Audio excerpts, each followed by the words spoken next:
ఉన్నటువంటి మనము కొన్ని విషయాలు అర్థం చేసుకుని ఆ వాక్యాన్ని చక్కగా అన్వయించుకున్నట్లయితే మనందరం కూడా పరిపూర్ణమైన క్రైస్తులుగా ఆత్మతో సత్యముతో ఆరాధించాలంట. ఎందుకంటే ప్రియ దేవునికి బిడ్డలారా, పరిశుద్ధ ఆత్మను మనం పొందుకున్న తర్వాత ఆ ఆత్మతో దేవుణ్ణి ఆరాధించాలి. వాక్య క్రమాన్ని బట్టి ఆరాధించాలి. ఆమె దేన్ని బట్టి? వాక్య క్రమాన్ని బట్టి పరిశుద్ధాత్మల ద్వారా మనం ఆరాధించాలి. అందుకే పౌలు ఒక మాట అంటాడు చక్కగా. ఏమని? పౌలు గారు, నేను ఆత్మతో ప్రార్థన చేస్తాను, మనసుతో ప్రార్థన చేయటం అంటే ప్రకృతి సంబంధమైన అవసరాల కొరకు మొరపెడతాం. పాత నిబంధన అంతా కూడా ప్రకృతి సంబంధమైన అవసరాల కోసమే మొరపెట్టారు. ఆహారము, వస్త్రము, తర్వాత ఏంటి? గృహము.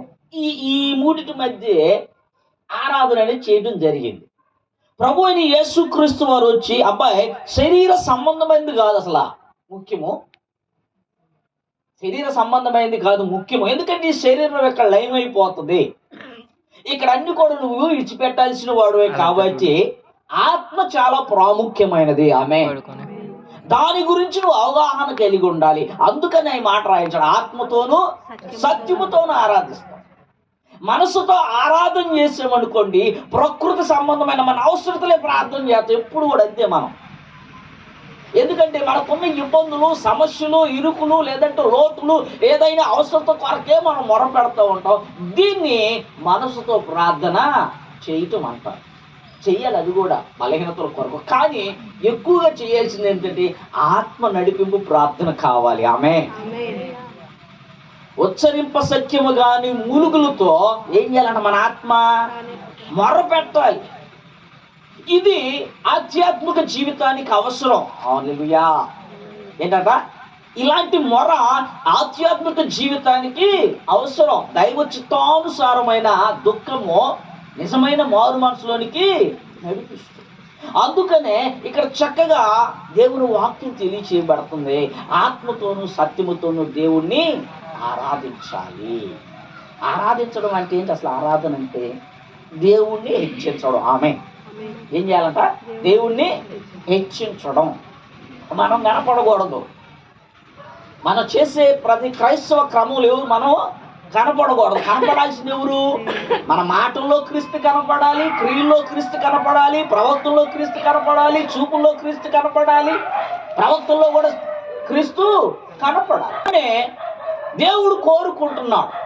అలాంటి ఆరాధన క్రైస్తవ లోకం చేయాలని ప్రభు కోరుకుంటున్నాడు. అందుకనే ఆయన ఆరాధించేవారు ఆత్మతోనూ సత్యముతోనూ ఆరాధించాలంటున్నాడు. దేవుని స్తోత్రం. హల్లెలూయా.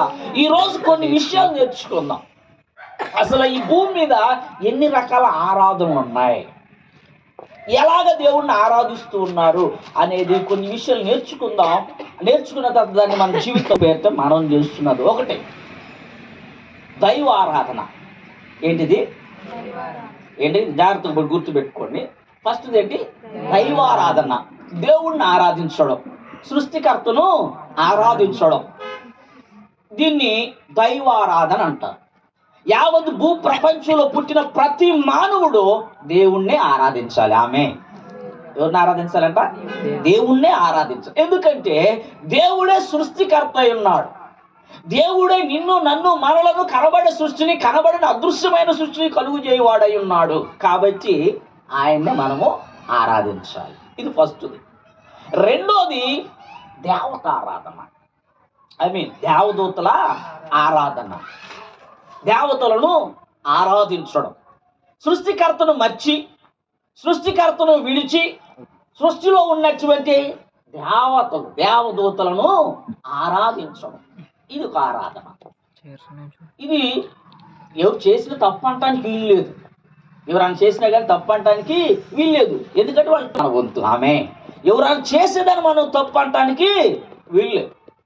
యేసుక్రీస్తు వారు కూడా ఎప్పుడు కూడా దాన్ని ఖండించలా. వారి వారికి మొరపెట్టమన్నాడు. ఆమె క్రైస్తవం అంటే అదే. చేసేటటువంటి తప్పుని ఖండించకుండా ఏం చేయాలి? ప్రార్థన చేయి. ఆమె అయ్యా అది సరైంది కాదు అనే దాన్ని విధానంలో ప్రార్థన చేయాలి. ఇది రెండోది, మనుషులు చేసేటటువంటి ఆరాధన క్రమం గురించి నేను చెప్తా ఉన్నా. మూడోది చూసినట్లయితే ప్రియ దేవునికి బిడ్డలారా, మనిషి ఆరాధన. మూడోది ఏంటంట, మనుషుని ఆరాధిస్తూ ఉంటారు. మనుషులు ఏం చేస్తామంట, మనుషుల్ని ఆరాధిస్తూ ఉంటాం. ముఖస్తుతి అంటారు దీన్ని. ఏమంటారు? ముఖస్తుతి. ఏమంటారు? అబ్బా ఎంత తోడు, అసలు మీరు దేవుడు అంటాడండి, దేవుడేనండి, అసలు మిమ్మల్ని చూస్తే దేవుడు చూసినట్టు ఉంటారండి. ఈ పదాలు వాడుతూ ఉంటాం. అది కూడా చాలా తప్పు. ఇది గుర్తుపెట్టుకోవాలి. ఎందుకంటే క్రైస్తులుగా కొన్ని విషయాలు తెలుసుకోవాలి. సామాజిక పరమైన విషయాలు కూడా మనము అర్థం చేసుకోవాలి. మొదటి ఏంటంట దైవారాధన, రెండవది దేవతారాధన, దేవదూతులది. మూడోది ఏంటంట మనుష్యారాధన. ఇది కూడా చాలా తప్పు. మనుషులు ఎప్పుడు దేవుడు కానే కాదు. దేవుడు మానవుడు అవ్వగల కానీ మానవుడు దేవుడు అవ్వలేడు. నువ్వు ఎక్కడైనా మన శాస్త్రాలు చూసినా సరే దేవుడు మానవుడుగా రాగలడు కానీ మానవుడు దేవుడిగా అవ్వలేడు. కానీ తెలియక మనము మనుషుల్ని దైవత్వాన్ని ఆపాదించి మాట్లాడుతూ ఉంటాం. అది కూడా చాలా తప్పు. తర్వాత నాలుగోది మనం ఆలోచన చేసినట్టు ప్రియ దేవునికి బిడ్డారా, ప్రకృతి ఆరాధన.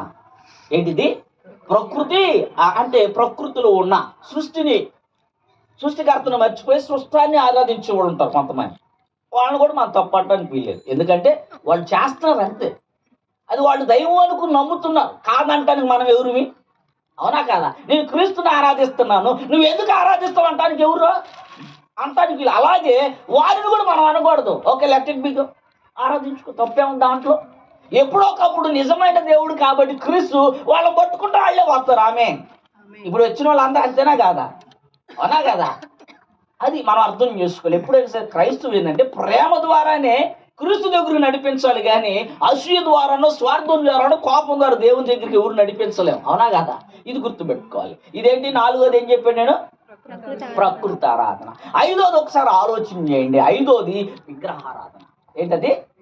చాలా మంది అనుకుంటారు విగ్రహారాధన అంటే ఏదో మన హైందవ సహోదరులు చేసేది అనుకున్నారు. చాలా తప్పు. అది బైబిల్ మన అర్థం కాక మనం అలా అనుకున్నాం. చూడండి, హెచ్కేల గ్రంథంలో 14వ అధ్యాయంలో 3వ వచనంలో ఏమని మాట్లాడుతున్నాడు పరిశుద్ధాత్మ దేవుడు మన కొరకు చెప్తున్నాడు. ఏ కాడికి విగ్రహానంగానే ఎదుటోళ్ళ మీద మనం పడిపోతున్నాం. చాలా తప్పు అది. ఎదుటోళ్ళు మనము కించపరుస్తుంది. చాలా తప్పది. దేవుడు ఏం చెప్పాడు? అసలు విగ్రహం అంటే ఏందో చెప్తున్నాడు దేవుడు వాక్యంలో. చూడండి, హెచ్కేల గ్రంథము 14:3, నరపుత్రుడా, ఈ మనుషులు తమ హృదయములో విగ్రహములనే నిలుపుకొని దోషము పుట్టించి అభ్యంతరమును తమ ఎదుటనే పెట్టుకొని. చూడండి ప్రియ దేవునికి బిడ్డలారా, క్రైస్తవులు కొన్ని విషయాలు తెలుసుకోవాలి. ఏమున్నాయంట మన హృదయంలో? అయ్యే కదా అసలు ఇవి. ఇతరులను చూసి మనం ఎందుకు మత్సరపడాలి? ఇతరులు ఎందుకు మనం అవమానకరంగా మాట్లాడాలి? ఇతరుల హృదయంలో ఏముందంట? మన హృదయంలో ఏమున్నాయి? విగ్రహాలు. ఏంటవి? చాలా ఉన్నాయి మన దగ్గర. ఏంటవి? చెప్పాడు కదా గలతీ పత్రికలో, మార్కు సువార్తలో చెప్పాడా లేదా? ఈ నిలుపుకున్నామంటే ఏం చేసాం మనము? అసలు ఆల్రెడీ దాన్ని ఏం చేసాము? స్టిక్ చేసాం. నిలబెట్టకుండా ఎదుటోళ్ళ మీద పడుతున్నాం. అది చాలా తప్పు. చేసేవాళ్ళు తప్పు అన్నారా? వాళ్ళు తెలియక చేస్తున్నారు. ఓకే, తెలిసి నువ్వెందుకంటావు వాళ్ళని? అవునా కదా? దేవుడు ఏంటో తెలుసు, దేవుడి శక్తి ఏంటో మనకు తెలిసి వాళ్ళని ఎందుకు బ్లేమ్ చేయటం? అదే తప్పు అంటున్నాము. వాక్యం దానికి అంగీకరించదు. అందుకనే నీ హృదయములో ఏమి నిలబెట్టుకున్నావు? విగ్రహాలు నిలబెట్టుకున్నావు. ఏంటి? మత్సరము, కుళ్ళు, కుట్రాలు, పగలు, స్వార్థము, జారత్వము, వ్యభిచారము, దొంగతనము, కాముకత్వము, ఇవన్నీ కూడా ఏంటంటే ఇవి నిలబెట్టేసే వాటిని పెళ్ళగించలేకపోతున్నావు. పెళ్ళగించకుండా అభ్యంతరం కలుగు చేస్తున్నా. అటు వల్ల ఏం కలుగుతుంది? మనకి అభ్యంతరం కలుగుతుంది. అందుకని ఈ రోజుల్లో క్రైస్తులే ఓర్చుకోలేకపోతున్నారు. క్రైస్తులే భరించలేకపోతున్నారు. క్రైస్తువులే దూషించుకుంటున్నారు. క్రైస్తువులే నువ్వు రైట్ అంటే నువ్వు రైట్, నువ్వు తప్పు అంటే నువ్వు తప్పని మాట్లాడుతున్నారు. అవునా కాదా? ఈరోజు కొన్ని సత్యాలు మనం తెలుసుకోవాలి ప్రియ దేవునికి బిడ్డలారా. చేసేవాళ్ళు మనం ఎప్పుడు నువ్వు అది చేస్తున్న తప్పు అననే అనకూడదు. నీకు సత్యం తెలుసుగా, నీకు నిజమైన క్రీస్తు తెలుసుగా. ఆ క్రీస్తుని బట్టి వారు నిన్ను బట్టి దేవునిలోకి రావాలి. ఆమె అలా ఉండాలి. అందుకని దేవుని వాక్యం సూటిగా మనతో మాట్లాడుతూ నరపుత్రుడా, ఈ ప్రజలు వారి హృదయాల్లో విగ్రహాన్ని నిలుపుకున్నారయ్యా. ఏం నిలుపుకున్నారట? ప్రియ దేవుని యొక్క విగ్రహం అనుగానే హైందవ సోదరులకు ఆపాదించుకోవడం చాలా తప్పు. అది వాళ్ళు ఒక విశ్వాసం వాళ్ళు ఉంది, ఆ విశ్వాసంలో వారు వెళ్తున్నారు. వెళ్ళండి, తప్పేం లేదు. పరిశుద్ధుడైన క్రీస్తు వాళ్ళందరూ పట్టుకుంటాడు. ఆమె ఏం చేస్తాడు? నువ్వంటే మారరు, నేనంటే మారరు, క్రీస్తు అంటే మారుతారు. ఆమె పౌలు గారు యూదులు చెప్పిన విన్నాడా? క్రైస్తువులు చెప్తున్న విన్నాడా? ఎందుకు పౌలు నువ్వు జ్ఞానవంతుడు, ఎందుకు ఆ విధంగా చేస్తున్నావు విన్నాడా? వినలా. ప్రభువు పట్టుకున్నాడు, ఇక తిరిగి వెళ్ళనంటున్నాడు. ఆమె బ్రతికితే నీతోనే బ్రతకతా, చస్తే కూడా నాకు లాభమే అన్నాడు. అవునా కదా? ఇది మన క్రైస్తవ విశ్వాసం అంటే దేవుని స్తోత్రం. హల్లెలూయా. ఈ భూ ప్రపంచం మీద ఈ 5 రకాల ఆరాధనలు ఉంటాయి. బాగా గుర్తుపెట్టుకోవాలి. ఎన్ని రకాల ఆరాధనలు? 5 రకాల ఆరాధనలు ఉంటాయి. ప్రతి మానవుడు 5 రకాలు ఏదో ఒకటి చేస్తున్నాడు. కానీ క్రైస్తులు మాత్రము దైవారాధనే చేయాలి. ఆమె క్రైస్తవుడు క్రీస్తును అంగీకరించిన తర్వాత దైవారాధనే చేయాలి. మిగతా వాళ్ళ గురించి మనం ఎప్పుడు కూడా బ్లేమ్ చేయకూడదు. ఒకప్పుడు మనం అట్లా ఉన్నవాళ్ళమే. క్రీస్తు మనల్ని ఎన్నుకున్నాడు, క్రీస్తు మనల్ని రక్షించాడు కాబట్టి ఈ రోజున క్రీస్తును ప్రకటన చేస్తున్నాం. ఆమె ఇది మనం గుర్తుపెట్టుకోవాలి. అయితే ప్రియ దేవునికి బిడ్డలారా, ఆరాధన ఎలా చేయాలని తెలుసుకోవాలి. ఆరాధన ఎట్లాగా జరిగించాలి, ఆరాధన ఏ విధంగా చేయాలనేది కూడా క్రైస్తవ సమాజము తెలుసుకుని అటు రీతికి మనం చేసినట్లయితే నిజముగా పరిశుద్ధాత్మ దేవుడు మనతో నివసిస్తాడు. ఆమె ఒకటి చూడండి, ఫస్ట్ విషయం నేను చెప్తాను ప్రియ దేవునికి బిడ్డలారా. మొదటిగా మనం ఆలోచన చేస్తే వ్యక్తిగతంగా ఆరాధన చేయాలి ప్రతి వ్యక్తి కూడా. దేవుని స్తోత్రం. హల్లెలూయా. ఎలా చేయాలంట? వ్యక్తిగతంగా ఆరాధన చేయాలి. ఇది చాలా ప్రాముఖ్యం క్రైస్తవ విశ్వాసికి. వ్యక్తిగతంగా దేవుడితో సమయం గడపటము చాలా ప్రాముఖ్యం అన్నమాట. దేవుణ్ణి ఆరాధించడం చాలా ప్రాముఖ్యం అన్నమాట. అందుకని యేసుక్రీస్తు వారు ఎప్పుడు కూడా తండ్రికి ఎలా మొరపెట్టేవాడండి? వ్యక్తిగతంగా రహస్యంగా వెళ్ళి దేవునితో మొరపెట్టేవాడు, దేవునితో మాట్లాడేవాడు, ప్రార్థన చేసుకునేవాడు. దేవుని స్తోత్రం. హల్లెలూయా. ఆయన సువార్త ప్రకటించడానికి ఎక్కడ కొనుగోడు? ఆయన 40 దినాలు ఎక్కడున్నాడమ్మా? అవునా? ఎవరితో గడిపాడు? ఎప్పుడైతే నిజముగా పరిశుద్ధాత్మ దేవుడు నీలో నాలో వచ్చి నివసించాలంటే వ్యక్తిగత రిలేషన్షిప్ ఉండాలి దేవునికి మనకి. ఆమె ఏముండాలంట? వ్యక్తిగతంగా ఆరాధిస్తాలి, వ్యక్తిగతంగా దేవునితో మాట్లాడాలి, వ్యక్తిగతంగా దేవుని వాక్యాన్ని చదువుకోవాలి, వ్యక్తిగతంగా ప్రార్థన చేయాలి, వ్యక్తిగతంగా పాటలు పాడుకోవాలి. అప్పుడు నువ్వు వ్యక్తిగతంగా ఉంటే పరిశుద్ధాత్మ దేవుడు నీతో మాట్లాడతాడు. దేవుని స్తోత్రం. హల్లెలూయా.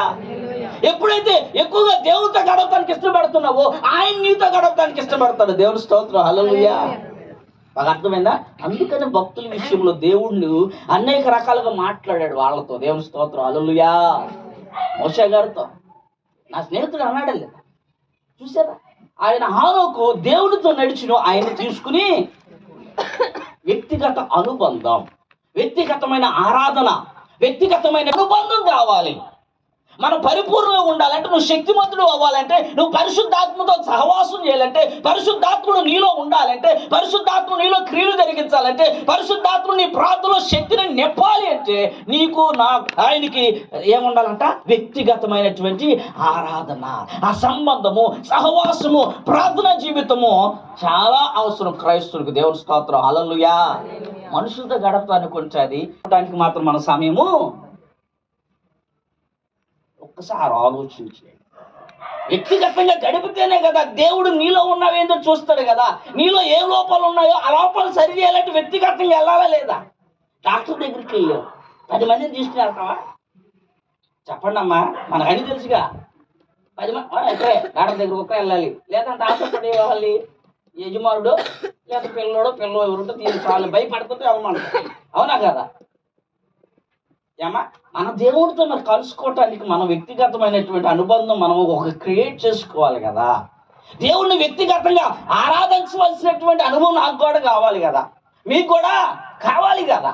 వ్యక్తిగతమైనటువంటి ఆరాధన చాలా ప్రాముఖ్యం. ఎందుకంటే ఆ వ్యక్తిగత ఆరాధన ఈ శక్తిలో పరిశుద్ధాత్మను నింపుతుంది. ఆమె అందుకనే దేవుని దగ్గరికి వెళ్ళగానే మోసే కొండ మీద నుంచి దిగొచ్చేటప్పుడు ఏమొచ్చింది? అవునా కదా? వెలుగు దగ్గరికి వెళ్ళాడు. వెలుగైన క్రీస్తు దగ్గరికి వెళ్ళాడు ఆయన. ఎప్పుడైతే 40 రోజులు ఆయనతో వ్యక్తిగతంగా ముఖాముఖిగా మాట్లాడి కనపడి ఉన్నాడో, తిరిగి దిగొచ్చేటప్పుడు ఎట్ట కనపడతాడు ఆయన? ముఖము ప్రకాశిస్తున్నప్పుడు జనులు అందరూ చూడలేకపోతున్నారు, భయపడిపోతున్నారు. ఆయన మాట్లాడుతుంటే దేవుడు అగ్ని ఉన్నాడు కాబట్టి ఆ అగ్ని ధ్వని ఆ మాటలు వినలేక ఉన్నాడు, అయ్యా మోషే నువ్వు మాట్లాడద్దు అయ్యా మాత్రం, అసలు ఆయన్ని మాట్లాడవద్దు, నువ్వు కూడా అలా వ్యక్తిగత అనుబంధం ఉంటే ఆ పరిశుద్ధాత్మ శక్తి నీలో నాలో మనలో నివసించిందండి. దేవుని స్తోత్రం, హల్లెలూయా. ఆరాధన చేసేటప్పుడు ప్రతి క్రైస్తుడు వ్యక్తిగత సమయాన్ని దేవునికి కేటాయించుకోవాలి. ఆమేన్. ఈరోజు ఎందుకు ప్రార్థనలో బలం లేదంటే, ఎందుకు మన ప్రార్థన జీవితంలో శక్తి లేదంటే ఇది లోపిస్తుంది క్రైస్తవ సమాజానికి. అంటే రక్షించబడ్డాంలే, లేదు దేవునికి ఆరాధన చేస్తున్నాం, ప్రార్థన ఓకే రైట్, ఆదివారం వెళ్ళవచ్చు, లేదా ఇక ఆరాధనకి వెళ్ళవచ్చు, ఏదైనా చేయొచ్చు, కానీ వ్యక్తిగతంగా ఎలా ఉంది ఈ అనుబంధం అది చూసుకోవాలి కదా. అవునా కదా? స్నేహితుడితో మనం స్నేహం చేసాం అనుకోండి, అతని లోపల మనకు తెలితే మన లోపల అతనికి, మన బలహీనత ఆయన ఎరుగుతాడు, ఆ బలహీనతలు సరి చేయడానికి ఇలా మార్గం ఉండిద్దని చెప్తాడు. అవునా కదా? పరిశుద్ధుడైన దేవుడు నన్ను నీవు సరి చేయాలంటే ఆయన వ్యక్తిగత అనుబంధం కావాలి. ఆమేన్. నాలో శక్తి నింపాలన్నా, నీలో శక్తి నింపాలన్నా, నీ బలహీనత పోగొట్టాలన్నా, నీలో ఉన్నటువంటి బలహీనత తీసివేయాలన్నా, ఆ పరిశుద్ధుడైన దేవుడు నువ్వు ఎప్పుడైతే ఆయనతో వ్యక్తిగత సహవాసం కొనసాగిస్తున్నావో అప్పుడు ఆయన శక్తి నీలో నింపుతాడు. ఆమేన్. ఇది ఒకటి గుర్తుపెట్టుకోవాలి. రెండోది ప్రియ దేవునికి బిడ్డలారా, కుటుంబ ఆరాధన. ఏం చేయాలంట చెప్పాలా? కుటుంబ ఆరాధన. క్రైస్తవులు తెలుసుకోవాల్సింది ఒకటి, క్రైస్తవంలో విశ్వాస జీవితంలో బలపడాలి అంటే, క్రైస్తవ క్రమంలో స్థిరపడాలి అంటే రెండోది ఏముండాలంట? కుటుంబ ఆరాధన ఉండాలి. ఆమేన్. దేవుని స్తోత్రం, హల్లెలూయా. ప్రతి కుటుంబంలో ఏం చేయాలంట? కుటుంబ ఆరాధన పెట్టుకోవాలి, కుటుంబ ఆరాధన ఏర్పాటు చేసుకోవాలి. నువ్వు ఎంతమంది, ఇద్దరున్నని, ముగ్గురుని, నలుగురుని, ఎంతమంది అన్న ఉన్నాయి, నువ్వేం చేయాలంట? ప్రతిరోజు కుటుంబ ఆరాధన చేసుకోవాలి. భోజనం చేసేటప్పుడే చిన్న పల్లవే ఏం చేయాలంట? పెద్దతో చిన్న ప్రార్థన చేసుకోవటం కూడా కుటుంబ ఆరాధన. ఇది కూడా దేవుడితో ఎక్కువగా సంబంధాన్ని కలుగు చేస్తూ ఉంటది. అందుకే కీర్తనలు చెప్పాడు 127 నీ భోజనం బల్ల చుట్టూరు నీ పిల్లలు. అవునా కాదా? ఎప్పుడు చేసేటప్పుడు అన్నాడు, భోజనం చేసేటప్పుడే. ఎందుకంటే అప్పుడే కూర్చుంటాం మనం, చక్కగా చికెన్ కూర వండుకుని ముందు పెట్టుకుని తినాలి అందరూ కూర్చుని. అవునా కాదా? ప్రభు వాక్యం ఇచ్చింది, అందుకే మనం కనీసం అక్కడన్నా కలిసి భోజనం చేస్తున్నారు కాబట్టి ఒక్కసారి కృతజ్ఞతాస్తుతులు చెల్లించయ్యా, నాకు మొరపెట్టండి అంటున్నాడు. ఆమె దేవుని స్తోత్రం, హల్లెలూయా. అందుకనే ప్రతిరోజు కూడా కుటుంబ ఆరాధన జరిగించాలి. అందుకని కొర్నేలి అన్యుడు ఆయన. ఎవరైనా అన్యుడు, ఆయన కుటుంబంతో కూడా ప్రార్థనలను ధర్మ కార్యములు. అబ్బా దేవుని స్తోత్రం, హల్లెలూయా. మనం ఆధ్యాత్మిక జీవితంలో బలపడాలంటే కుటుంబ ఆరాధన కూడా చాలా అవసరం అండి. అప్పుడన్నా బిడ్డలు ఒకవేళ దేవునికి దూరంగా తిరుగుతున్న ఆ సమయంలోనన్నా నువ్వు ప్రార్థన చేస్తే, నువ్వు ఏదైనా దేవుని మాట కూడా చెబితే ఆ మాట ద్వారా పట్టబడతాడేమో. ఆమె ఒకవేళ యజమానుడు నీకు అవకాశం ఇవ్వకుండా, యజమానుడు నీ వద్దకు రాకుండా, ప్రార్థన చేయడానికి అవకాశం లేనప్పుడు, ఆయన కూడా రాలన్నప్పుడు, ఇలాంటి సమయంలో నువ్వు చేసే ప్రార్థన లేదా నువ్వు చదివే వాక్యము, నువ్వు చెప్పే మాటలు ఆ యజమానుని పట్టబడవచ్చు, లేదా యజమానురాల్ని బంధించవచ్చు. దేవుని వాక్యము. దేవుని స్తోత్రం, హల్లెలూయా. అందుకనే క్రైస్తవ విశ్వాస క్రమంలో దేవుణ్ణి ఆరాధించే విషయంలో వ్యక్తిగత ఆరాధన చాలా ప్రాముఖ్యమైనది. రెండోది కుటుంబ ఆరాధన బలమైనది. ఆమె ఎలాంటిదంట? అందుకని యెహోషువ అన్నాడు, అయ్యా మీరు ఎవరైనా ఆరాధించుకోండి, నేనైతే మిమ్మల్ని ఆపను, మీరు ఏదైనా కోరుకోండి మీ ఇష్టం, బట్ నేను మాత్రం నేను నా ఇంటి వారును. ఎంత చక్కని మాట అండి. దేవుని స్తోత్రం, హల్లెలూయా. ఇది క్రైస్తవ సమాజానికి నేడు అవసరమైంది. క్రైస్తవ సమాజంలో దుర్దినాల్లో ఉన్నాం, భక్తిలో హీనులు అయిపోతా ఉన్నాం. ఏమైపోతామంట? ముదిరిపోయామన్నమాట భక్తిలో. అంత్య దినాల్లో అదే చెప్పాడు దేవుడు, మొదటి వారు కడపటి వారు అవుతారు, కడపటి వారు మొదటి వారు అవుతున్నారు. అందుకని ప్రియ దేవునికి బిడ్డ, దేవుని వాక్యం తెలియచేస్తుంది కాబట్టి ఆ వాక్యాన్ని బట్టి మనం చాలా జాగ్రత్తగా క్రైస్తవ జీవితాన్ని లోకంలో కొనసాగించాలి. అందుకని దేవుని వాక్యం తెలియచేయబడుతుంది. మొదటగా వ్యక్తిగతమైనటువంటి ఆరాధన చాలా ప్రాముఖ్యము. రెండవది కుటుంబ ఆరాధన చాలా ప్రాముఖ్యం. మూడవదిగా మనం చూసినట్లయితే ప్రియ దేవునికి బిడ్డలారా, సంఘ ఆరాధన చాలా ప్రాముఖ్యమైనది. దేవుని స్తోత్రం, హల్లెలూయా. ఏంటంట? సంఘ ఆరాధన, సంఘ క్రమంలో ఆరాధనలు తప్పనిసరిగా పాలు పంచుకోవాలి. ఏం చేయాలంట? సంఘ క్రమాల్లో, సంఘ ఆరాధనలో, సహవాసంలో ఎప్పుడు కూడా క్రమాన్ని పంచుకోవాలా. ఆరాధనలకు వెళ్ళాలా, ఆరాధించబడాలి, దేవుని మందిరంలోకి వెళ్ళాలా. దేవుని మందిరంలో జరుగుతున్న ఆరాధన అన్నిటి కూడా మనము చక్కగా హాజరయ్యి దేవునికి స్తుతి చెల్లించాలి, దేవునికి సమయాన్ని ఇవ్వాలి, దేవునికి హృదయాన్ని ఇవ్వాలి. అప్పుడు నిజముగా ఆ ఆరాధనలో బలం ఉంటుంది. ఆమేన్. అవునా కదా? నీకు ఏదైనా సమస్యలు ఉన్నాయనుకో, ఆ రోజు సంఘంలోకి వెళ్ళిపో. దేవుని స్తోత్రాలుగా సంఘము ప్రార్థించగా అక్కడ ఏం జరుగుతున్నాయంట? పేతురు సరసాల్లో ఉన్నాడు, పేతురు సరసాల్లో ఉన్నాడు. కానీ ప్రార్థన చేస్తుంది, ఎక్కడికి వచ్చాడు? తలుపు తడుతున్నాడు వచ్చి. ఎవరు తీసుకొచ్చారు? ఆ ప్రార్థన దూత విని దూత వెళ్ళి ఆయన తీసుకొచ్చిన. ఆమేన్. చూసారా? అందుకనే క్రైస్తవ సంఘములో ఎప్పుడు కూడా ఆరాధన జరుగుతున్నప్పుడు సమయాన్ని కుదిరించుకోవాలి. ఏదో సమయంలో మందిరంలోకి వెళ్ళి దేవునికి మొరపెట్టి ఆరాధన చేస్తే ఆయన నీ స్థితిని మారుస్తాడు, నీ పరిస్థితిని మారుస్తాడు, నీ ఇబ్బందిని తొలగిస్తాడు, నీకు మేలు చేస్తాడు, నీకు సహాయం చేస్తాడు. దేవుని స్తోత్రం, హల్లెలూయా. సంఘ ప్రార్థన చాలా ప్రాముఖ్యమండి. ఆమేన్. సంఘంలో ఆరాధించడం కూడా చాలా ప్రాముఖ్యం. ఎందుకంటే ఐక్యత కలిగి ఉంటారు అక్కడ. ఏమని? ఆమేన్. ఏం కలిగి ఉంటాం మనము? ఐక్యత. ఏక మనసుతో ఆరాధించాలి, ఏక భావంతో ఆరాధించాలి.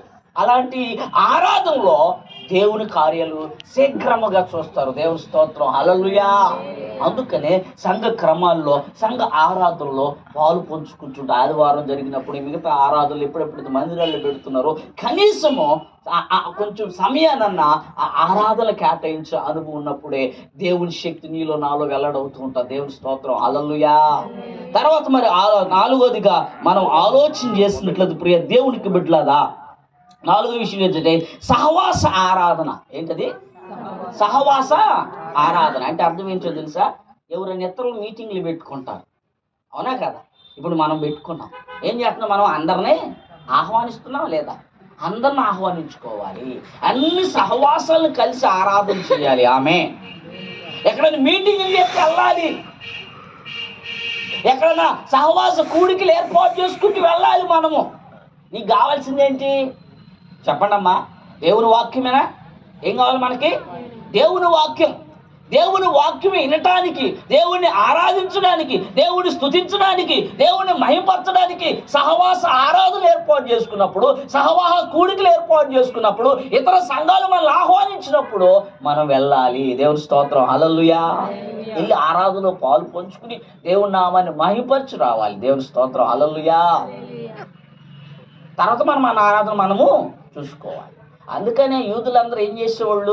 ఒక దినం పెంతెకోస్తు దినం వచ్చిందంటే ఏం చేసేవాళ్ళు? ఎక్కడెక్కడ వాళ్ళందరూ ఎక్కడికెళ్ళాలి? అవునా కదా? అక్కడికి వెళ్ళేసి ఆరాధన చేసి, ఆరాధన వెళ్ళిపోతే మరి వారి స్థలాలకు వెళ్ళిపోయి అక్కడ వాళ్ళ ఆరాధన చేసుకుంటారు. ఇది ఒక క్రమం ఉంటుంది. అర్థమవుతుందా? మనం వాళ్ళతో కలవకూడదు, మనం వీళ్ళతో కలవకూడదు. ఈ బౌండరీలు అసలు క్రైస్తుడికి ఉండకూడదు. ఉన్నాడంటే అసలు నిజంగా కడగబడాలి క్రీస్తు రక్తంలో. క్రీస్తు రక్తంలో కడగబడితే ఏమంటారు? క్రీస్తు అందరి కోసం రక్తం కాచాడు లేదా? అందరి కోసం రక్తం కాచాడు లేదా? లేకపోతే నాకొక్కడి కోసమేనా? లేకపోతే నీ కోసమా? అందరి కోసం. క్రైస్తుడు అన్న తర్వాత ఏ భేదము లేదు, వర్గ భేదం లేదు, రంగు భేదం లేదు, కుల భేదం లేదు, మత భేదం లేదు, ఏ భేదం లేదు. క్రీస్తు బిడ్డ అంతే. ఆమె ఎవరికా? నువ్వు క్రీస్తు బిడ్డగానే పిలువబడాలి, క్రైస్తుడిగానే పిలువబడాలి. ఆ తర్వాత ఇంకేం మనము ఆలోచనకే రాకు. అర్థమైందా? ఈ సంఘాలన్నీ కూడా కలిసి రేపు భూ అని భూరోధంగానే అందరు ఎత్తపడతారు. అవునా కాదా? మా సంఘమే ఎత్తపడిందిలే అనుకుంటావా? ఆలోచించే. ఇక్కడే నీకు సహవాసం చేసి ఆరాధన చేయకపోతే రేపు అక్కడికి ఎట్టేళ్తావు నువ్వు? అసలు సంఘం అంటే ఇదే పరలోకం కదా. ఈ పరలోకంలోనే నువ్వు కరెక్ట్గా ఆరాధన చేయకపోతే, భూలోకంలో ఉన్న ఈ పరలోకంలో నీలోనే మత్సరములు ఉంటే, నీలోనే భేదాలు ఉంటే, నీలోనే వర్గాలు ఉంటే నువ్వు నువ్వు సార్వత్రిక సంఘంలోకి వెళ్తావు? ఎలాగా దేవుడు వచ్చినప్పుడు ఎత్తబడతావు? ఆలోచన చేసేవా ఎప్పుడైనా? ఇప్పుడు అందరూ కూడా ఎక్కడెక్కడ క్రైస్తవ సంఘాలు ఉన్నాయో అక్కడ అన్ని కూడా దేవుని స్వరం విన్నప్పుడు, దేవుని బోర ఊదినప్పుడు అందరూ ఆ సంఘం నుంచి ఎత్తబడతారు. అవునా కదా? అన్ని సంఘాలు ఉంటారా లేదా? మన సంఘం ఏమి ఉండిద్దా? లేకపోతే ఉండిద్దే ఎక్కడైనా ఇంకో సంఘం ఏమి ఉంటుందా? నో. ఈ సంఘంలో 10 మంది పరిశుద్ధులు ఉండవచ్చు, ఈ సంఘంలో 20 మంది ఉండవచ్చు, ఆ సంఘంలో 10 మంది ఉండవచ్చు, ఆ సంఘంలో 5 మంది ఉండవచ్చు. వీళ్ళందరూ దేవుడు ఫిల్టర్ చేసి సార్వత్రిక సంఘంలోనికి తీసుకుపోతాడు. ఆమె అక్కడ సార్వత్రికమైన ఆరాధన ఉంటుంది. దేవుని స్తోత్రం, హల్లెలూయా. 5 ఆరాధన ఎక్కడ చేస్తాం మనము? సార్వత్రికమైన ఆరాధన ఎక్కడ చేస్తాం? అది పరలోకములో. ఆమె దేవుని స్తోత్రం, హల్లెలూయా. ఈ సత్యాన్ని క్రైస్తువులు మర్చిపోతూ ఉన్నారు. ఈ సత్యాన్ని క్రైస్తువులు గ్రహించలేకుంటున్నారు. వాళ్ళే గొప్ప అనుకుంటున్నారు, వాళ్ళదే గొప్ప అనుకుంటారు, వాళ్ళు చేసేదే కరెక్ట్ అనుకున్నారు. చాలా తప్పు. దేవుని వాక్యాన్ని సరిగా విభజించాలి, సరిగా అర్థం చేసుకోవాలి. అవునా కాదా? ఇక్కడ అందరూ కలుసుకుంటేనే కదా రేపు అక్కడికి వెళ్ళేది. ఇక్కడ అందరూ కలిసి సహవాసం చేసి దేవుడిని మహింపరుతుంది అక్కడికి వెళ్ళేది. ఇక్కడికేమో మనసు కలవదు, మేము పరలోకం వెళ్ళిపోతాం, మేము పరిశుద్ధులం అంటాం. ఉపయోగం ఏమైనా ఉందండి? ఆలోచించే నా ప్రియ సహోదరి సహోదరుడా. అందుకనే దేవుడు ఈ దినముని నీతో నాతో మాట్లాడుతూ ఉన్నాడు. ఆయన ఆరాధించేవారు ఆత్మతోనూ సత్యముతోనూ, వాక్యం తెలుసుకుని దేవుణ్ణి ఆరాధించాలి. వాక్యం ఏం చెబుతుందో గ్రహిస్తూ దేవుణ్ణి ఆరాధించాలి. వాక్యం ఏమైందో తెలుసు, ఆ వాక్యం ఏం బోధిస్తుందో, ఏం ప్రకటిస్తుందో గ్రహించి ఆత్మతో దేవుణ్ణి ఏం చేయాలంట? ఆరాధించాలి. ఇది ప్రభు కోరుకుంటున్నాడు. దేవుని స్తోత్రం, హల్లెలూయా. అందుకే ఆ మాట చెప్పాడు, ఆత్మతోనూ సత్యముతోనూ. మనమేం పెదాలతో ఆరాధిస్తుంటమే. ఎక్కడ అభ్యంతరం ఉందో అక్కడ పెదాల మీదే వస్తుంది ఆరాధన. మీకు అర్థమైందో లేదో? అవునా కదా? అభ్యంతరం ఎక్కడైతే ఉంటుందో అక్కడ ఏమొచ్చింది? నువ్వేం చేస్తున్నావు? ఆత్మతో చేయలేవు. ఎందుకంటే ఆత్మ నీలో ఉండదు. అభ్యంతరం ఉన్న చోట ఏముండదు? ఆత్మ ఉండదు. కాబట్టి ఈ రోజున క్రైస్తవ సమాజము కొన్ని విలువలు నేర్చుకోవాలి, క్రైస్తవ విలువలు తెలుసుకోవాలి. అందుకనే తోటి విశ్వాసిని ప్రేమించాలి. ఇతర సంఘాలను కూడా ఏం చేయాలి? మనము ప్రేమించాలి. ఒకవేళ వాళ్ళకి తెలియక ఆరాధన క్రమంలో లోపం ఉన్నా సరే నువ్వేం చేయాలి? ప్రార్థన చేయటమే కానీ విమర్శించకూడదు, వారు ద్వేషించకూడదు, వారి పక్కన పెట్టకూడదు. అలా అనుకుంటే క్రీస్తు అసలు నా కోసం కార్చాల రక్తం అనా కదా? నేను ఎంతో పాపిని కదా, నేను ఎంతో ఘోరమైనటువంటి పాపిని కదా. నన్ను కాదు ఆయన విడిచిపెట్టేసి ఆ ఇజ్రాయిల్ ప్రజల కోసమే వచ్చుంటే ఈ రోజు ఇక్కడ నేను మైకు పట్టుకుని కూర్చోగలనా, మాట్లాడగలనా? క్రీస్తు ప్రేమ శాశ్వతమైనది. ఆమె ఆ ప్రేమలో మత్సరం లేదు, దంభము లేదు, డాంబికం లేదు, క్రోధము లేదు, అసూయ లేదు. అందరిని సమానంగా ప్రేమించాడు. దేవుని స్తోత్రం, హల్లెలూయా. నీవు కూడా ఏం చేయాలంటే సహవాస ఆరాధనలో ఉంటేనే ఎక్కడికి వెళ్తామంట? మనం సార్వత్రిక ఆరాధనలోనికి దేవుడు తీసుకెళ్తాడు. అందుకే ఉపమానం కూడా చెప్పాడు 10 మంది కన్నికల గురించి. ఆమె చెప్పాడా లేదా? ఇలాగ సహవాసం చేసుకోవటం మనకు చాలా ఇష్టం. ఒకరినొకరు పులుకొలుపుకోవాలి. పొద్దాక చెప్పటం కాదు, అమ్మ మొదటి శుక్రవారం అందరు అమ్మ అని చెప్పటం కాదు. నీకు తెలుసు నీ పక్కన వాళ్ళకి ఏం చేయాలి? నువ్వు చెప్పండి అమ్మా, చెప్తావా లేదా? డాక్టర్ మీటింగ్ ఉందమ్మా, 10 మంది గ్రూపులు ఉన్నారు, ఒక ఆమె చెప్పు. ఏం చెప్తావు నువ్వు? అవేం చెప్పింది లీడర్ అమ్మా, 10 మందికి కూడా ఫోన్ చేసి చెప్పు అంటే ఏం చెప్తావు? చెప్పవా? చెప్పవా? మరి ఆరాధన గురించి నువ్వు చెప్పాలి లేదా? అవునా కదా? నీ పక్కంటానికి ఉంది అని నాకు చెప్పలేదు, ఆమె చెప్పమని అంటాం మనం. అది సహజంగమ్మా. ఇప్పుడు ఆరాధన మనకు ఇక్కడ కేటాయించబడింది. ఇది మారేది కాదుగా, ప్రతి నెలలో జరుగుతుంది కదా. నువ్వేం చేయాలి? నువ్వు సిద్ధపడాలి, అనేక మందిని సిద్ధపరచాలి. దేవుని స్తోత్రం, హల్లెలూయా. ఆరాధన అంటే అదే కదా, ఆత్మతో సత్యముతో ఆరాధించడం అంటే అదే కదా. నువ్వు ఆరాధించాలి, ఆ ఆరాధనలో కొంతమంది నువ్వు నడిపించాలి. ఆమె అందుకే ప్రభు కోరేడది, ఆత్మతో సత్యముతో ఆరాధించాలి నన్ను. పెదాలతో కాదు, మనసుతో కాదు, ఏదో నీకు ఇష్టం వచ్చినప్పుడు కాదు, నీకు సమయం ఉన్నప్పుడు కాదు. నా కోసం ఒక వ్యక్తిగతమైన సమయాన్ని కేటాయించుకో. కుటుంబంతో నన్ను ఆరాధించయ్యా, లేదంటే సంఘంలో నన్ను ఆరాధించయ్యా, సహవాసంగా నన్ను ఆరాధించయ్యా. రేపు ఈ 4 జరిగితే నిన్ను సార్వత్రిక సంఘంగా నేను తీసుకెళ్లి సార్వత్రిక ఆరాధన చేపిస్తాను. ఆమె అక్కడ ఉంటుంది నిత్యము పరిశుద్ధుడు పరిశుద్ధుడు పరిశుద్ధుడు పరిశుద్ధుడు పరిశుద్ధుడు పరిశుద్ధుడు అని గాన ప్రతిగానములు. ఇక్కడే మనం చేయకపోతే రేపు అక్కడికి ఎట్లా వెళ్తాం? ఏడు సెట్ కాబట్టి అక్కడ ఎలా ఫిట్ అవుతాం? అవునా కదా? ఏడు సెట్ అయితే నాడకప్పుడు ఫిట్ అవుతాం. ఏడు మన చేత కాదు ఆరాధించడం. ఇక్కడ చేత కాదు సహవాసంలో కూర్చోవటం, ఇక్కడ చేత కాదు వ్యక్తిగతంగా దేవుడిని ఆరాధించడం, ఇక్కడ సమయం లేదు కుటుంబంతో ఆరాధన చేయటం, కానీ నేను వెళ్ళిపోతా. చాలా జాగ్రత్తగా క్రైస్తవ లోకము దేవుణ్ణి ఆరాధించే విషయంలో కొన్ని విషయాలు తెలుసుకోవాలండి ప్రియ దేవునికి బిడ్డలారా. అందుకే ప్రభు ఈ రోజున నీతో నాతో మనతో మాట్లాడుతూ ఉన్నాడు. నన్ను ఆరాధించే వాళ్ళు ఎలా ఉండాలంట? ఆత్మతోనూ సత్యముతోనూ ఆరాధించాలి. అలా ఆరాధిస్తే నువ్వు దేవునికి విలువిస్తే ఆయన నీకు విలువిస్తాడు. ఆమేన్. అవునా కదా? అలా ఆరాధించారు కాబట్టి దానియేలు అబేద్నెగో బెషక్ వీళ్ళందరి పక్షాన దేవుడు నిలబడ్డాడు. దేవుడు భద్రంగా ఉండాలి. మనం కాడికి ఎప్పుడు శ్రమలో చూస్తున్నాం, ఆ శ్రమలు పక్కన పెట్టే. అందుకని ఆత్మతో ప్రార్థన చేయటం నేర్చుకోండమ్మా. ఆత్మతో దేవునికి మనం అవినాభ సంబంధం కలిగి ఉండాలి, వ్యక్తిగతమైన అనుబంధం. ఎప్పుడు కూడా ఆరాధనలు ఏం చేయాలో తెలుసా? దేవుడి నామాన్ని హెచ్చిస్తూ ఉండాలి. ఆమేన్. ఏం చేయాలంట? దేవుడి నామాన్ని హెచ్చిస్తూ ఉండాలి, దేవుణ్ణి గణపరుస్తూ ఉండాలి, దేవునికి కృతజ్ఞతాస్తుతులు చెల్లించాలి. దేవుడు మనల్ని రక్షించినందుకు దేవుడు కృతజ్ఞతాస్తుతులు చెల్లించాలి. ఈ రోజు నన్ను సజీవ లోకంలో ఉంచినందుకు కృతజ్ఞతాస్తుతులు చెల్లించాలి. ఆ కుటుంబ పక్షాన కార్యాలు చేస్తున్నందుకు దేవుడు కృతజ్ఞతాస్తుతులు చెల్లించాలి. బిడ్డల ప్రయాణాల్లో, కుటుంబ ప్రయాణాల్లో, రాకపోకల్లో, లేదంటే ఆహారం విషయంలో, లేదంటే చదువుల విషయంలో, ఉద్యోగాల విషయంలో, పని విషయంలో దేవుడు మనల్ని నడిపిస్తున్నందుకు నిరంతరం ఆయనకు కృతజ్ఞతాస్తుతులు. ఆరాధనలు ఏ వెతకాలి?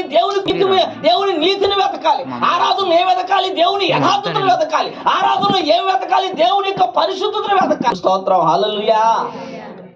అర్థమవుతుందా? అది చేయలేకపోతున్నాం. ఒక్కరోజు ఈ రోజున ఆత్మ పరిశీలన చేసుకోండి. ఇలాగాని మనం ఆరాధించినట్లయితే ఈ విధమైన క్రమాన్ని మనం చిగురుస్తూనే ఉంటాం. దేవుని స్తోత్రం, హల్లెలూయా. ఆ కీర్తన నెరవేరిద్దండి. ఏంటంట? ఈ భోజనం బాల చుట్టూ నీ పిల్లలు. అవునమ్మా, ఇది నెరవేర్చబడాలంటే దేవుడితో నీకున్నటువంటి అనుబంధం కావాలి. ఆమేన్. అది మనం పెంచుకోవాలని ప్రభు పేట మీకు మనం చేస్తున్నాం. అందుకనే పరిశుద్ధుడైన క్రీస్తు ఆయన మన కొరకు తన ప్రాణమును, క్రీస్తు శిలువలో చేసిన త్యాగాన్ని గుర్తుపెట్టుకోవాలండి. ఆరాధించేటప్పుడు మనం జీవించే జీవిత విధానం ప్రతి నిత్యము క్రీస్తుని శిలువను జ్ఞాపకం చేసుకుంటూ ఉండాలి. మాట్లాడేటప్పుడు శిలువను జ్ఞాపకం చేసుకో. క్రీస్తు చేసిన ఆ త్యాగాన్ని, ఆ యాగాన్ని, ఆయన ఏ విధంగా బలయ్యాడో, ఏ విధంగా రక్తాన్ని కాల్చాడో, ఏ విధంగా మన కొరకు హింసించబడ్డాడో, ఏ విధంగా ఆయన నలగొట్టబడ్డాడో ఒక్కసారి నీ ఆరాధనలో జ్ఞాపకం చేసుకో, నీ యొక్క జీవితంలో జ్ఞాపకం చేసుకో, నీ క్రియల్లో జ్ఞాపకం చేసుకో, నీ మాటల్లో జ్ఞాపకం చేసుకో, నీ ప్రవక్తల్లో జ్ఞాపకం చేసుకో, నీ చూపుల్లో జ్ఞాపకం చేసుకో.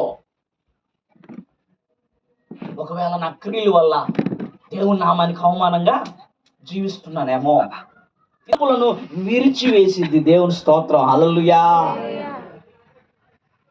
అద్దం ముందుకు వెళ్తేనే కదా లోపాలు కనపడేది. దేవుని వెలుగులోకి వెళ్తేనేగా ఆ వెలుగులో మన చీకటి ఎందుకు కనపడేది. అందుకని వ్యక్తిగత ఆరాధన చాలా ప్రాముఖ్యం. అందుకే ప్రభువు అబ్బాయి ఒక్కసారి కొంతసేపు కూడా మెలకముండి మీరు ప్రార్థన చేయలేరా? కాసేపు మీరు ప్రార్థన చేసుకోండి అయ్యా, నేను అక్కడికి వెళ్ళి నేనేం చేస్తాను? ప్రార్థన చేసి వస్తాను. మనకేమన్నా ప్రార్థన అంటే చాలు ఏమొచ్చింది? నిద్ర. చెప్పండి అమ్మా, నిద్ర వచ్చేసింది. అది కూడా ఒక దురాత్మే కదా. నిద్ర కలుగు చేసేది ఎవరు? చెప్పండి అమ్మా, నిద్ర కలిగి చేసేది ఎవరు?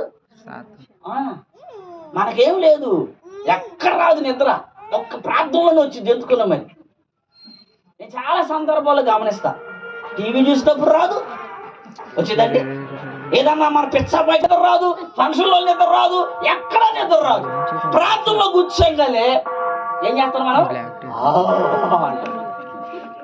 ఎక్కడొచ్చేసింది ఎంతలోకి?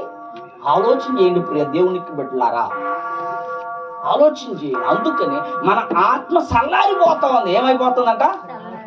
అలా వెలిగి ఫస్ట్ లో రక్షించబడినప్పుడు అబ్బా మామూలు కూడదు. ఆ పాస్టర్ గారిని కూడా అసలు ఓ గొప్ప చెప్ప నీరు అనమాట. పొద్దాక మందిరం దగ్గరికి వచ్చేస్తారు, పొద్దాక ప్రార్థన చేయగారు, ప్రార్థన చేయగారు, నువ్వు ఎక్కడికి వెళ్తే అక్కడికి వస్తా, నువ్వు ఏడుంటే ఆరాధన చెప్పు నేను వస్తానంటాం. తర్వాత కంటికి కూడా కనపడదు. మా పాస్టర్ గారు పిలిచినా కానీ వినపడదు. ఆలోచించి నా ప్రియ దేవునికి వెళ్ళారా, ఈరోజు ప్రభు వచ్చి నిన్ను కానీ అడిగాడు అనుకోండి, నీ మీద ఒక నేరం మోపాలి. మొదటి నీ ప్రేమ ఏమైంది, మొదటి నీ ఆసక్తి ఏమైపోయింది, మొదటి నీ భక్తి ఏమైపోయింది, నీలో తప్పు మోపాలంటున్నాడు. అక్కడ అవునా కదా? ఈ రోజు నన్ను నేను పరిశీలన చేసుకోవాలి, నిజమే కదా? రక్షించబడినప్పుడు నేను ఎలా ఉన్నాను, ఇప్పుడు నా జీవితం ఎలా ఉంది అనేది ఎప్పటికప్పుడు ఆత్మీయ పరిశీలన చేసుకుంటూ ఉండాలి క్రైస్తవుడు. దేవుని స్తోత్రం, హల్లెలూయా. అవునా కాదా? ఇదేనండి దేవుడు కోరుకుంటున్నాడు. ఆమె స్వపరీక్ష చేసుకోవాలి. ఆరాధన చేసేటప్పుడు ఏం చేయాలంట? స్వపరీక్ష చేసుకోవాలి. ఈ విధమైన ఆరాధన దేవుడు మనం అంటే కోరుకుంటున్నాడు. ఎవరైతే ఇలాంటి ఆరాధన కొనసాగిస్తారో వారందరి విషయాల్లో దేవుడు అత్యధికమైన మేలులు, ఆశీర్వాదాలు చేస్తారు. ఆయన రక్తము మనలను అన్ని విషయాల్లో విజయవంతంగానే నడిపించింది. అతి కృప దేవుడు మనకు అనుగ్రహించును గాక. అతి అధికార దేవుడు మనకు అనుగ్రహించును గాక. ఈ మాటల ద్వారా దేవుడు మన బలపరిచి స్థిరపరిచి ముందుకు నడిపించును గాక. ఆమేన్.